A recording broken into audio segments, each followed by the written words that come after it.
Hello बच्चों, आज का जो हमारा टॉपिक है फिजिक्स का, जो 50 ऑब्जेक्टिव लेके आए हैं फिर से। तो टॉर्च ऑब्जेक्टिव की ओर चलते हैं। टॉर्च से किस प्रकार के प्रकाश पुंज प्राप्ति होती है?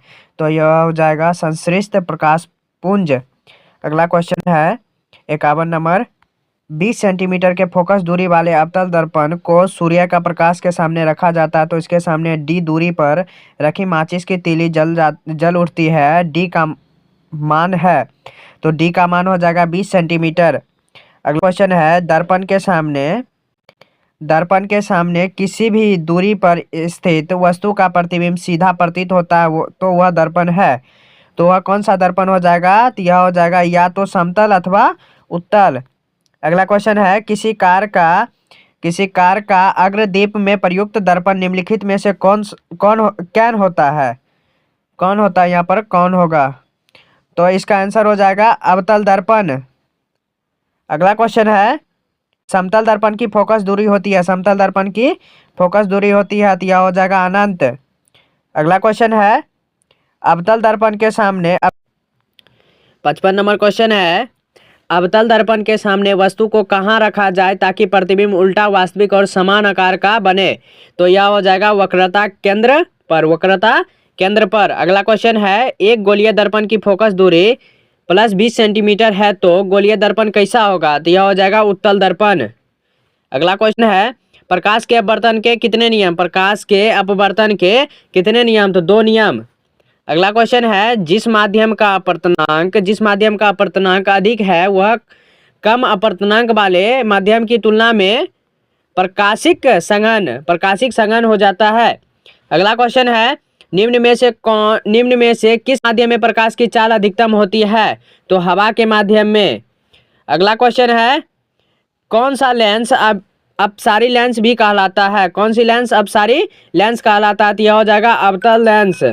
अगला क्वेश्चन है शीशा या कांच किस प्रकार का माध्यम है? तो यह हो जाएगा प्रकाशिक। अगला क्वेश्चन है प्रकाश की चाल विभिन्न माध्यमों में होता है, तो यह हो जाएगा भिन्न भिन्न है।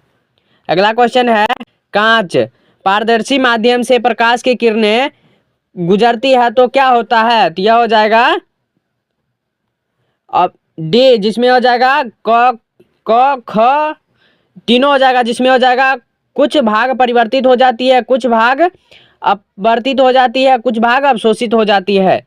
अगला क्वेश्चन है वायु में प्रकाश की चाल निर्वात की अपेक्षा होती है, तो यह हो जाएगा कम। अगला क्वेश्चन है प्रकाश की किरणें हो सकती है, तो यह हो जाएगा इनमें से सभी, जिसमें हो जाएगा दर्पण द्वारा परावर्तित, पारदर्शी माध्यम द्वारा अपवर्तित, लेंसों द्वारा अपवर्तित, फोकसित। अगला क्वेश्चन है किसी पारदर्शी माध्यम से प्रकाश की किरणें गुजरती है पर अब आपतन कोण और निर्गत कोण में क्या संबंध होगा? तो यह हो जाएगा बराबर होगा। अगला क्वेश्चन है प्रकाश हमें निम्नांकित संचार के साधन प्रदान करता है, तो यह हो जाएगा इनमें से सभी, जिसमें हो जाएगा कांच रेशों में बनी तंतु, प्रकाशिक केबल, टेलीफोन। अगला क्वेश्चन है कांच के स्लैब से होकर गुजरने वाली किरण के लिए आपतित किरण और निर्गत किरण एक दूसरे के समांतर होती है, अगला क्वेश्चन है क्रांतिक कोण सघन माध्यम में वह आपतन कोण है जिसके लिए विरल माध्यम में अपवर्तन कोण है, तो यह हो जाएगा 90 डिग्री है। अगला क्वेश्चन है वायुमंडलीय अपवर्तन के कारण ही आकाश में तारे टिमटिमाते हैं, तो इसका आंसर हो जाएगा तारे टिमटिमाते हैं। अगला क्वेश्चन है आंखों में प्रवेश करने वाले तार के प्रकाश फ्लक्स में निरंतर परिवर्तन के कारण तारों की स्थिति हमेशा बदलती है, जिससे आंखों को तारे दिखते हैं, तो यह हो जाएगा टिमटिमाते हुए। अगला क्वेश्चन है सूर्योदय तथा सूर्यास्त के समय वायुमंडलीय अपवर्तन के कारण सूर्य की स्थिति का पता चलता है, तो यह हो जाएगा आभासी स्थिति का। अगला क्वेश्चन है किस कारण से सूर्योदय एवं सूर्यास्त के समय सूर्य की चरिका चपटी प्रतीत होती है, तो यह हो जाएगा वायुमंडलीय अपवर्तन के कारण, वायुमंडलीय अपवर्तन के कारण। अगला क्वेश्चन है, आवर्धन का ऋणात्मक मान बताता है कि जिसमें वस्तु की सापेक्ष प्रतिबिंब उल्टा नजर आता है। वस्तु के सापेक्ष प्रतिबिंब उल्टा नजर आता है। अगला क्वेश्चन है, छोटा अक्षरों को पढ़ने के लिए निम्न में से कौन सा उपयुक्त होता है? तो 5 सेंटीमीटर फोकस दूरी का उत्तल लेंस। अगला क्वेश्चन है, वास्तविक वस्तु का आभासी प्रतिबिंब बनता है, वास्तविक वस्तु का आभासी प्रतिबिंब बनता है समतल दर्पण में। समतल दर्पण में। अगला क्वेश्चन है, वास्तविक वस्तु का वास्तविक प्रतिबिंब नहीं बनता है, तो यह हो जाएगा इनमें से कोई नहीं। अगला क्वेश्चन है, वस्तु से छोटा प्रतिबिंब बनता है, वस्तु से छोटा प्रतिबिंब बनता है, तो यह हो जाएगा तीनों, जिसमें हो जाएगा अवतल दर्पण, उत्तल दर्पण, समतल दर्पण। अगला क्वेश्चन है, हवा में टांगी वस्तु को पानी के अंदर से पानी की सतह के लंबवत देखने पर इस वस्तु का प्रतिबिंब होता है, प्रतिबिंब वस्तु से अधिक दूर हो जाता है। अगला क्वेश्चन है, उत्तल लेंस में जब बीम फोकस एवं लेंस के बीच रखी जाती है तब प्रतिबिंब बनता है, तो यह हो जाएगा काल्पनिक और सीधा।